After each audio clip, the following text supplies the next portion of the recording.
الحمد للہ رب العالمین والصلاة والسلام علی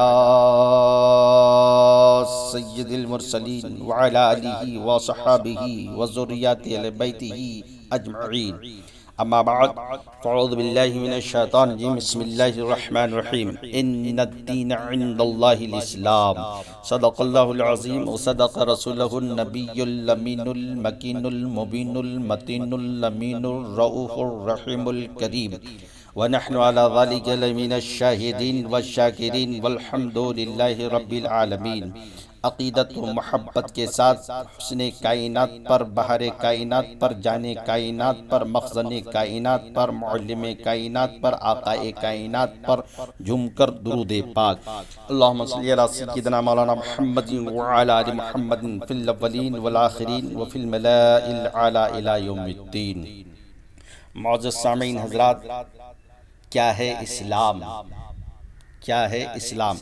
علامہ اقبال کے اس شعر کے ساتھ کہ آج بھی ہو جو ابراہیم سا ایماں پیدا، آج بھی ہو جو ابراہیم سا ایماں پیدا، آگ کر سکتی ہیں انداز گلستاں پیدا، آگ کر سکتی ہیں انداز گلستاں پیدا۔ کیا ہے اسلام؟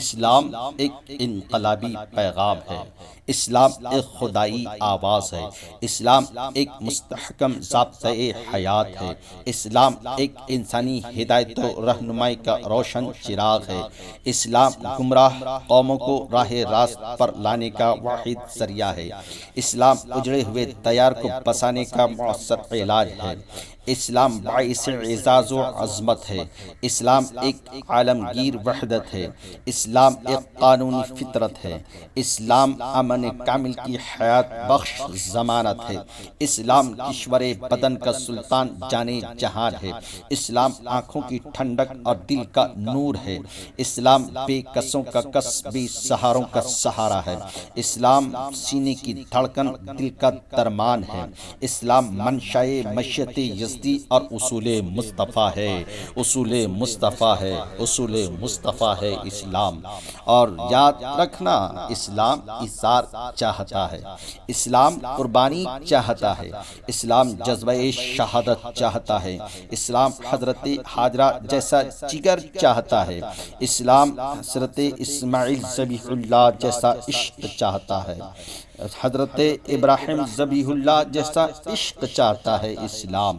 سب سے پہلے تاریخ کے اس روشن باب کو دہرانا ہوگا، اس دور کا مطالعہ کرنا ہوگا جب اللہ کے ایک جلیل القدر پیغمبر حضرت ابراہیم خلیل اللہ علیہ السلام نے خدائی قانون کو دنیا کے سامنے میں پیش کرنا چاہا، جب پرچم اسلام کو بلند کرنے کا بیڑا اٹھایا، جب اسلام کو لوگوں کے دلوں میں اتارنے کی کوشش کی، جب بتوں کے سامنے میں جھکی ہوئی پیشانی کو خدائی واحد کے آگے جھکانے کی دعوت دی، جب لوگوں کو اخوت و محبت کا درس دیا، تو دنیا نے دیکھا کہ آپ کو قید کر دیا، بلکہ یہاں تک کہ نمرود نے ارکان سلطنت اور وزرائے بارگاہ کو بلایا اور حضرت ابراہیم علیہ السلام کے متعلق مشورے کیے۔ لوگوں نے مختلف مشورے دیے، کسی نے کہا جلا وطن کر دیا جائے، کسی نے کہا ان کو جنگل کی ویران وادیوں میں چھوڑ کر شہر کی آبادیوں میں نہ آنے دیا جائے، کسی نے کہا ہاتھوں میں ہتھکڑیاں اور پیروں میں بیڑیاں ڈال کر تعمر قید کر دیا جائے، کسی نے کہا کہ آگ کے بھڑکتے ہوئے شعلوں کی نظر کر دیا جائے۔ الغرض اسی آخری فیصلے پر سبھی مشرقین متفق ہو گئے اور آگ میں ڈالنے کی تیاریاں شروع کرنے لگی، آگ میں ڈالنے کی تیاریاں شروع ہونے لگی۔ نمرود نے حکم دیا پتھر کی 30 گز لمبی 20 گز چوڑی ایک چہار دیواری تیار کی جائے، ہر بڑے چھوٹے مرد عورت اس چہار دیواری میں لکڑیاں جمع کرے، جس حکم کی نافرمانی کرے گا اس کو بھی حضرت ابراہیم کے ساتھ اسی آگ میں جھونک دیا جائے گا۔ کفار مشرکین نے حضرت ابراہیم علیہ السلام کی دشمنی نمرود کو خوش کرنے کے لیے لکڑیاں جمع کی اور مسلسل 1 ماہ کامل تک لکڑیاں جمع ہوتی رہی۔ جب چہار دیواریاں لکڑیوں سے بھر گئی تو ان میں آگ لگا دی گئی، آگ کے فلک شگاف شعلے آسمانوں سے باتیں کر رہے تھے۔ فضائے آسمانی میں پرواز کرنے والے وحوش و طیور کے پر جل رہے تھے۔ جب کوئی پرندہ آگ کے اوپر سے گزرتا ہے تو جل بھن کر کباب کی طرح ہو جاتا ہے۔ آگ کی حرارت اور اس کی تیزی سے دور دور کی زمین تپ رہی تھی۔ آگ کی بے پناہ تپش نے شہر کے گوشے گوشے، کونے کونے، خطے خطے سے چین و سکون چھین لیا تھا۔ دور دور تک کی آبادیوں میں لوگوں کا جینا دشوار تھا۔ اس بات کی نمرود کو اطلاع دی گئی کہ علی جاہ آگ پورے زور و شور پر ہے۔ نمرود نے حکم دیا، حضرت ابراہیم علیہ السلام کے پاؤں میں بڑیاں، ہاتھوں میں ہتھکڑیاں، گلے میں توق ڈال کر قید خانے سے باہر نکال کر میرے پاس لایا جائے۔ حضرت ابراہیم علیہ السلام کو نمرود کے دربار میں لایا گیا۔ نمرود نے کہا، اے ابراہیم، ابھی بھی وقت ہے، ابھی بھی وقت ہے، چھوڑ دے دامن اسلام کو، بند کر دے اپنے خدائی قانون، باز آ جا اسلام کی تبلیغ سے، ورنہ یاد رکھ بھڑکتی ہوئی آگ کے شعلے تیرے لیے تیار ہیں، آگ میں جلا کر تجھ کو راکھ کر دیا جائے گا۔ آپ نے تبسم فرمایا، مسکرایا اور نہایت ہی رعب بھرے لہجے میں ارشاد فرمایا کہ نادان، مجھے آگ کی دھمکی دیتا ہے، مجھے آگ کا خوف دلاتا ہے۔ آگ ذرے خالص کو نہیں جلا سکتی، آگ ذرے خالص کو نہیں جلا سکتی۔ نمرود نے حکم دیا کہ آپ کو آگ میں ڈال دیا جائے۔ آپ کو آگ میں ڈالنے کے لیے کوئی تیار نہ ہوا۔ کیوں؟ کیونکہ آگ کی گرمی کی تیزی اس حد تک تھی کہ کوئی انسان اس کے قریب تک نہیں جا سکتا تھا۔ کفار سوچ و فکر کے انتہا سمندر میں ڈبکیاں لے رہے تھے کہ حضرت ابراہیم علیہ السلام کو آگ میں کس طرح ڈالا جائے۔ اچانک ایک بزرگانہ لباس پہنے ہوئے، ایک بڑی چادر اوڑھے ہوئے شیطان، دشمن انسان نمرود کے سامنے میں آتا ہے۔ نمرود نے پوچھا، تو کون ہے اور کہاں سے آیا ہے؟ شیطان نے کہا، بڑی مدت سے تیری خدمت میں مشغول ہوں اور تیرے لیے دعا کرتا ہوں۔ اب میں نے سنا ہے کہ ایک جادوگر آیا ہوا ہے اور وہ تیرا دین بدلنا چاہتا ہے، تو نے اس کے جلانے کا ارادہ کیا ہے، مگر تیرے ملازمین آگ کی تیزی کی وجہ سے اس کو آگ میں پھینکنے سے عاجز رہے، اس لیے حاضر ہوا ہوں کہ ان کو آگ میں ڈالنے کا طریقہ بتا۔ نمرود نے اس لعین کے آنے کو بڑا مبارک سمجھا، اس کی بڑی تعریف کی۔ شیطان لعین نے دوزخ کے دروازے پر ایک منجنیق بنی ہوئی دیکھی تھی، اس کے بنانے کا طریقہ بھی جانتا تھا۔ بڑی سنجیدگی کے ساتھ منجنیق کے فوائد سمجھانے لگا اور اس کے بنانے کے طریقے بتانے لگا۔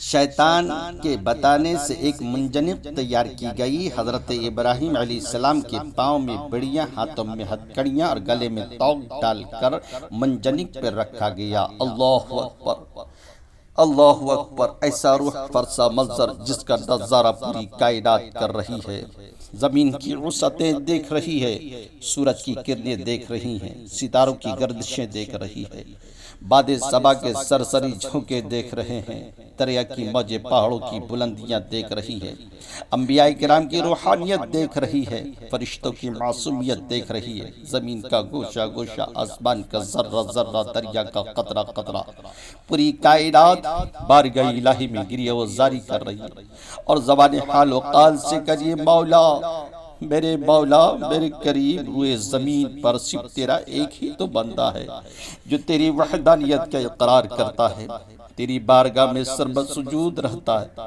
تجھے ایک سمجھتا ہے، اب اس کو نہایت بے دردی کے ساتھ آگ میں ڈالا جا رہا ہے۔ مولا، اجازت ہو تو ہم اس کی مدد کریں۔ فرمانے الہی ہوا، اگر وہ تم سے مدد چاہتا ہے تو اس کی مدد کر، اگر وہ میرے سوا کسی کو نہیں چاہتا تو میں اسے خوب جانتا ہوں، میں اس کا اور وہ میرا ہے، میں اسے خوب جانتا ہوں۔ نمرودیوں نے حضرت ابراہیم علیہ السلام کو آگ میں ڈالنا چاہا تو آپ کے پاس پانی کا ایک فرشتہ آتا ہے، عرض کرتا ہے، ابراہیم علیہ السلام، دریا کی موجوں پر میرا قبضہ ہے، پانی کی لہروں پر میری حکومت ہے، اگر آپ چاہیں تو پانی سے ان بدبختوں کو غرق کر دوں، اگر حکم ہو تو آگ کو آنن فانن بجھا دوں۔ پھر آپ کے پاس ہوا کا ایک فرشتہ آتا ہے، عرض کرنے لگتا ہے کہ اے پیارے ابراہیم، ہوا کے جھونکے پر میری حکومت ہے، اگر آپ اجازت دیں تو ہوا کے جھونکوں سے آگ کو بجھا دوں۔ آپ نے ان دونوں کو ایک ہی جواب دیا، خلو بینی و بین خلیلی حتی یفعلوا ما یشاء۔ فرشتوں خدا میرا میں خدا کا ہوں، تم کون ہو جو دخل دیتے ہو؟ حضرت ابراہیم علیہ السلام کے اس دل کے اس نقشے کو کھینچ کر کیا خوب کہا ہے، جانتا ہے وہ میرا رب جلیل آگ میں جاتا ہے اب اس کا خلیل۔ دوستو یاد رکھو کہ اب وہ وقت بالکل قریب ہے۔ ظالم آپ کو نہایت بے دردی کے ساتھ بذریعہ منجنیق آگ میں پھینکنے کی بالکل تیاری کر رہے ہیں، اور آپ منجنیق سے جدا ہو کر بھڑکتی ہوئی آگ کے قریب پہنچ رہے ہیں۔ روح الامین حضرت جبریل علیہ السلام حاضر خدمت ہو کر عرض کرتے ہیں کہ یا ابراہیم لکا حاجتون، ابراہیم کیا کوئی حاجت ہے؟ خادم حاضر ہے۔ آپ نے ارشاد فرمایا نعم اما الیک فلا، حاجت تو ہے مگر آپ کی کوئی حاجت نہیں ہے۔ جبریل علیہ السلام نے عرض کی جس سے حاجت ہے اس سے طلب کریں، کیونکہ آگ تو بالکل قریب ہے، بالکل قریب ہے۔ آپ نے فرمایا علمہ بحالی حسبی من سوالی، جس سے حاجت ہے وہ خوب جانتا ہے، وہ خوب جانتا ہے، وہ بتانے کی ضرورت نہیں ہے، وہاں وہ خوب جانتا ہے۔ اب آپ آگ کے بالکل قریب پہنچ چکے ہیں، ایک طرف آگ کے انگارے ہیں، دوسری طرف حضرت ابراہیم علیہ السلام ہیں۔ آپ کو منجنیق پر رکھ کر آگ کی دھمکی دی جا رہی ہے، آگ کی حرارت و تمازت سے ڈرایا جا رہا، آپ کو آتشی چنگاریوں سے خوف دلایا جا رہا، آپ کو کڑکتی جھلستی آگ دکھا کر دین اسلام کی توغیل سے روکنے اور بند کرنے کی کوشش کی جا رہی ہے۔ ایسے موقع پر عقل اس بھیانک منظر کو دیکھ کر گھبرا رہی ہے، عقل سنسناتی ہوئی آگ دیکھ کر سوچ و فکر میں ڈبکیاں لے رہی ہے، لیکن عشق ہے، عشق ہے، عشق ہے کہ عشق میدان عمل میں کود پڑتا ہے۔ ادھر عشق ابراہیم نے آگ میں چھلانگ لگا دی، اور ادھر رب الارباب ستار و غفار کا حکم ہوتا ہے یا نارو کونی بردو و سلام علی ابراہیم، اے آگ خلیل تجھ میں تشریف لا رہے ہیں، خبردار خبردار اس کو مت جلانا، ٹھنڈی اور سلامتی والی بن جانا۔ رب کائنات کا حکم سنتے ہی بھڑکتی ہوئی آگ نہایت حسین و جمیل گلزار کی شکل اختیار کر لیتی ہے، بلکہ پورے روئے زمین کی آگ سرد پڑ جاتی ہے، یہ سمجھ کر کہ شاید یہ حکم ہمارے ہی لیے ہوا ہے۔ اب آگ کے بھڑکتے ہوئے شعلوں سے وہ پورا میدان جو آتش کدہ بنا ہوا تھا وہ حضرت ابراہیم کی برکت سے گل کدہ بن گیا۔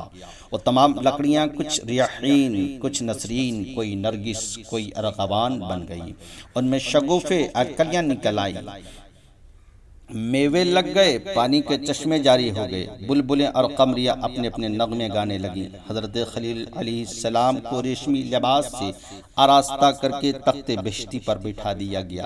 حضرت جبرائیل علیہ السلام دائیں طرف اور حضرت میکائیل علیہ السلام بائیں طرف بیٹھے ہوئے ہیں۔ ایک فرشتہ پنکھا جھیل رہا ہے، نمرود مردود سوچ رہا ہے کہ حضرت ابراہیم علیہ السلام ہلاک ہوں گے، اور یہ سوچ کر بلند مکان کی چھت پر چڑھ کر دیکھنے لگا، لیکن دیکھا کہ تمام آتش کدہ تو گلزار بنا ہوا ہے۔ حضرت ابراہیم علیہ السلام فرشتوں کے مقدس جھرمٹ میں تخت پر جلوہ گر ہیں۔ پوچھا اے ابراہیم کس طرح اس آگ سے بچ کر اس ناز و نعمت میں پہنچ گئے؟ اس وقت حضرت ابراہیم علیہ السلام نے ارشاد فرمایا ھذا من فضل ربی، آج بھی ہو جو ابراہیم سا ایمان پیدا، آگ کر سکتی ہیں اندازے گلستہ پیدا، وما علینا الا البلاغ۔